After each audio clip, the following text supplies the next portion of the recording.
Meus irmãos, a paz do Senhor. Quero trazer uma meditação bíblica na palavra de Deus sobre o seguinte tema: a importância de não correr em vão. Gálatas capítulo 2, versículos 1 e 2 diz: Depois, passados 14 anos, subi outra vez a Jerusalém com Barnabé, levando também comigo Tito. Subi por uma revelação e lhes expus o evangelho que prega entre os gentios e particularmente aos que estavam em estima, para que de maneira alguma não corresse ou não tivesse corrido em vão. Na parte B do versículo 2, Paulo demonstra claramente sua preocupação de não estar correndo, ministerialmente falando, em vão. Quando Paulo tem essa preocupação, ele já estava no ápice do seu ministério, já tinha edificado muitas igrejas, evangelizado muitas cidades, levado muitas pessoas a Cristo, várias epístolas e cartas. Mas de repente Paulo sentiu no coração: eu preciso conferir com os demais apóstolos se o evangelho que eu prego ele é o evangelho certo, se o evangelho que eu prego é o evangelho que eles também pregam. E se é um evangelho que está sob a aprovação de Deus. Porque talvez eu possa estar fervoroso, eu possa estar empolgado, eu possa estar em pleno vigor ministerial, mas estou correndo em vão. Imagine você numa maratona, você faz a inscrição, paga a inscrição, começa a correr, de repente você percebe que está correndo na pista errada. No final da corrida que você percebeu que você correu muito, deu seu sangue, deu seu suor, mas correu na pista errada. Então Paulo preocupou-se. Depois de anos pregando, anos fazendo a obra de Deus, lhe veio à mente a seguinte indagação: será que eu não estou correndo em vão? Será que eu não estou correndo? Corri esse tempo todo em vão? Então, para isso, Paulo fez algumas coisas, ele tomou algumas decisões. Ele procurou Pedro, que já era um ministro há mais tempo que ele, era um apóstolo há mais tempo, era um apóstolo ocular, daqueles que andou com Jesus, conviveu com Jesus. Então, a primeira coisa que Paulo faz para conferir se ele não estava correndo em vão, ele passa 15 dias com Pedro.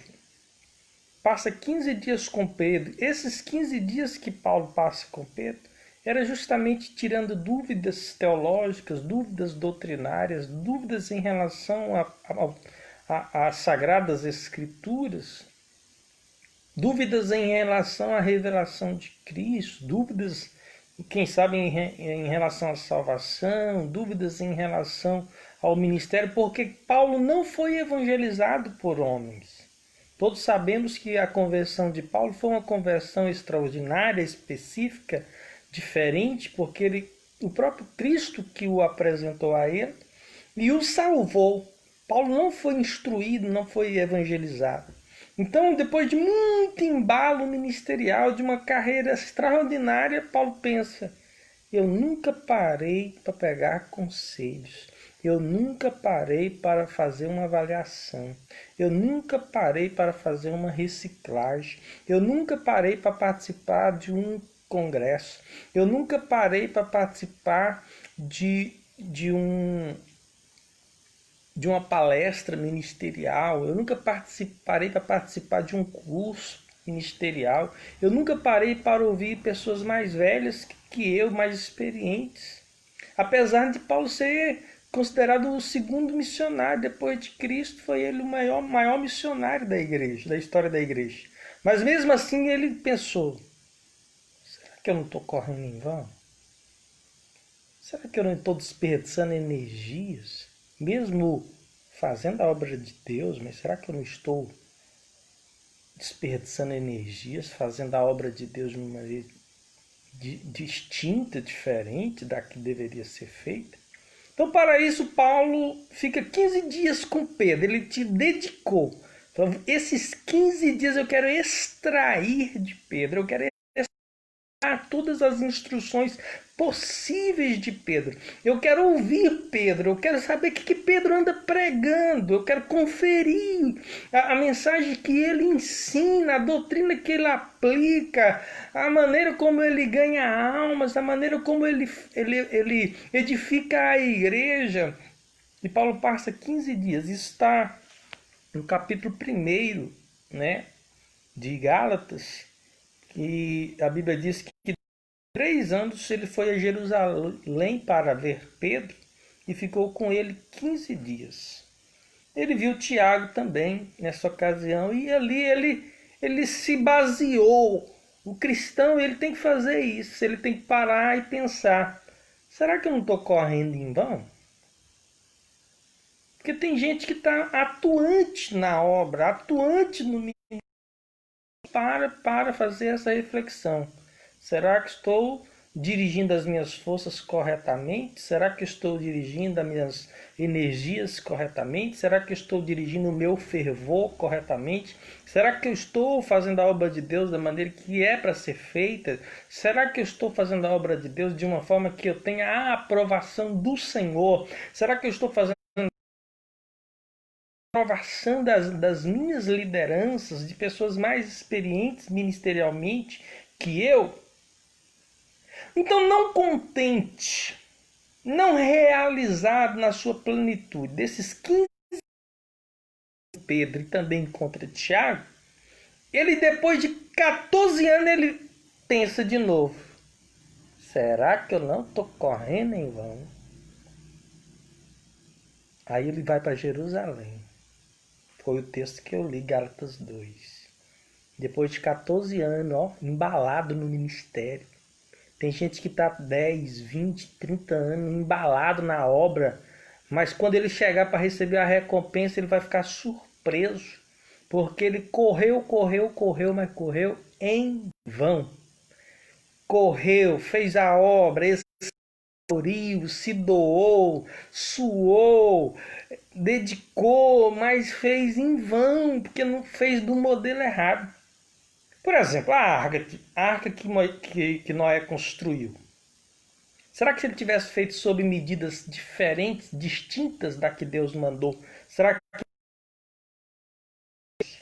o tabernáculo que Moisés construiu, se não fosse sob as medidas que Deus tinha dado, será que teria sido aprovado por Deus?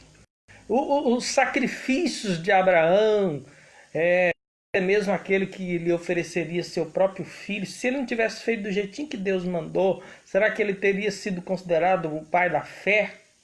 Tudo na Bíblia é sob medida, tudo foi sob medida. Deus rejeitou Saul porque Saul ele era criativo em desobedecer. Deus dizia: faça isso. Ele, na sua criatividade, desobedecia, né? Os fariseus, Deus reprovou muitas atitudes religiosas dos fariseus, orações, apresentações, sentar nos primeiros bancos. Deus rejeitou por quê? Porque eles faziam as coisas sobre a sua criatividade, não sobre aquela preocupação de estar fazendo do jeito certo, não correndo em vão. Aí Paulo vai para Jerusalém, fica ali 14 dias. E nesses 14 dias, em vez de Paulo ouvir os apóstolos, ele prega.